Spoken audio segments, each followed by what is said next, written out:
This video is brought to you by the Ridge Wallet. This incredible wallet, guys, it's light, sleek, and industrial. Plus, it doesn't fold or awkwardly bulge out of your back pocket. It goes in your front pocket, and it will seriously change your whole pocket game. If you've moved on from the flip phone, don't you think it's time to let that 90s style wallet that your dad still uses behind? Ridge Wallets hold up to 12 cards, plus all the cash you need. Choose from over 30 colors and styles, including carbon fiber and burnt titanium. I swear it is the best wallet you can buy, and you don't just have to take my word for it. There are over 30,000 five-star reviews.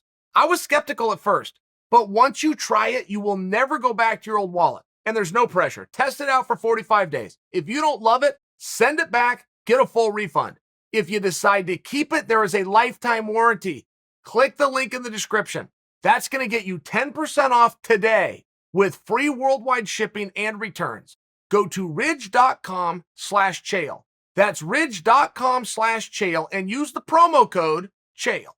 Coach Brown, Mike Brown made big headlines. Now, full disclosure, Mike Brown's a friend of mine. I don't think that's going to influence what I'm going to say to you right now, but Mike Brown made big headlines, and I don't think he meant to. He was doing an interview reflecting back on Conor versus Poirier. And Brown said, and this is his observation, don't forget how much time Brown has studied Conor McGregor. Don't forget, he's cornered against him twice, being in Dustin's corner, successfully twice, which is more times than anybody else can claim. Think about how much he stayed up. Think about how many videos he studied. Think about everything Coach Brown went through. So he's a very good and fair guy to ask the question of it. Brown answered real candidly, and he said, you know what? He's just not the same. He's not the same fighter. He's not even the same promoter. Things aren't clicking the same. The words that used to come out of his mouth, meaning Conor, used to be better than they are now. I don't know that that was a reference to cognitive decline. I don't know that that was a reference to anything more than just an observation that in one guy's opinion, who spent plenty of time studying Conor, he felt that he used to be better than he is now.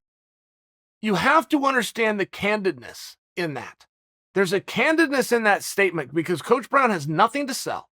There is no fight he's building. And by the way, to take away from Conor takes away from Coach Brown's successful evening. But he did it anyway, which means he's just being sincere. He's just saying what he saw, right? Dustin did a great job. I don't know that he beat the best Conor I've ever seen. That's how I see it too. And I don't know that we all need to sit around and laugh and snicker. Everybody's time comes. Everybody. Maybe they found their way out of the sport. Two guys have been fortunate enough to do that in my lifetime. Lennox Lewis, George St. Pierre. Floyd, I would have put in that category, but Logan just beat him. Like it or not, they agreed on rules. Logan beat him.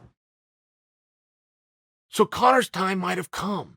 I come to you from a different perspective, right? And as critical as I may sound right now of Conor, my heart's in a different place. I'm a fan. I'm a Conor mark. He and I get along real well. It's just the reality. But I feel as though as I observe him, my bigger fear and my bigger concern and narrative is what would be different next time. And the only thing I can conclude that would possibly be different next time is he would be worse.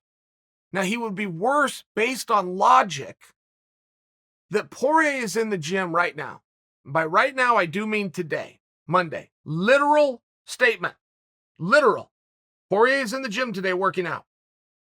Conor could not return to the gym in a best case scenario for 7 months. Now, that's just logic.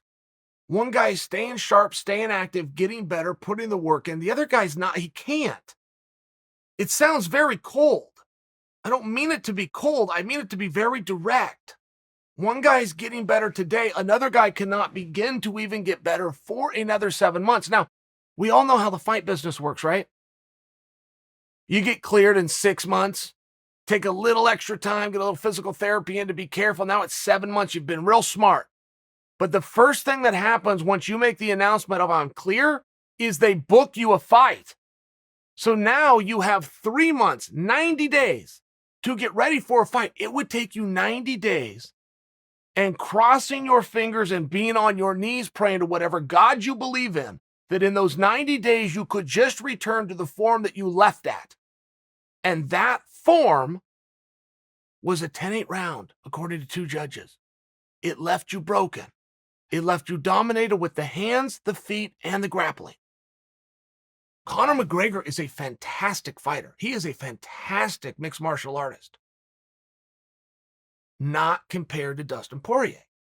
Now, that's just what the matches are about. We didn't know that. The line in Vegas had it pretty tight. Poirier was the favorite this time. First time of the 3, Poirier was the favorite, but he was the favorite, but it was pretty tight.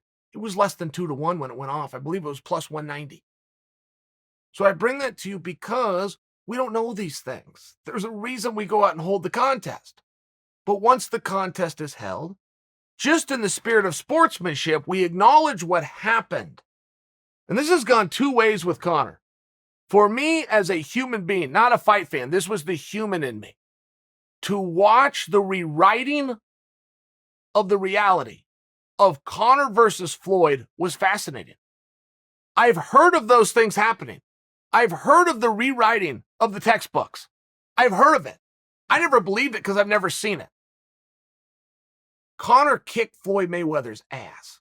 Conor got his ass kicked right back, but they were trading rounds. No matter what the Nevada Athletic Commission says, that is fiction, that Floyd won every round.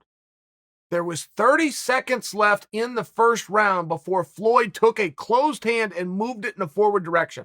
Just so you understand, Floyd threw that round away. Would never in a million years claim that he won the round or even tried. Nevada said that he did. So I bring that to you because to watch the rewriting of history on that, but now I'm seeing that Conor just is in the other seat. They're attempting to rewrite the story as though that was a competitive contest. Nobody's eyes said that it was. I saw one gentleman, in fairness, on YouTube. One gentleman stole the footage, which is not allowed, but played the footage and gave a narrative over the top. And he was saying, look, for all of these people that are saying Conor was dominated, we need to look at this again. He's absolutely not. As a matter of fact, look at this kick that he threw. And that's true. While Conor was on his back, he threw an up kick and it caught Poirier. That is true. It was a 5-minute contest. That was less than a half of 1 second from a disadvantageous position. I bring you the narrative of this one person who stole content and put out his opinion because it's literally the only one that I've ever heard.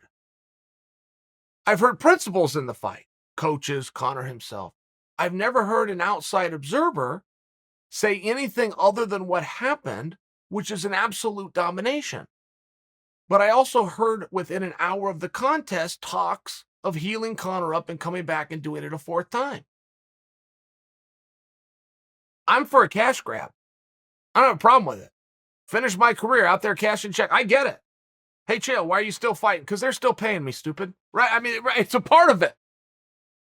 From a competitive architecture, if you are adding to that narrative because you believe that that fight was stopped short and absent of the injury Conor could have or would have, or anything within his history says that he comes back stronger later, or you thought that it was a good competitive round that night,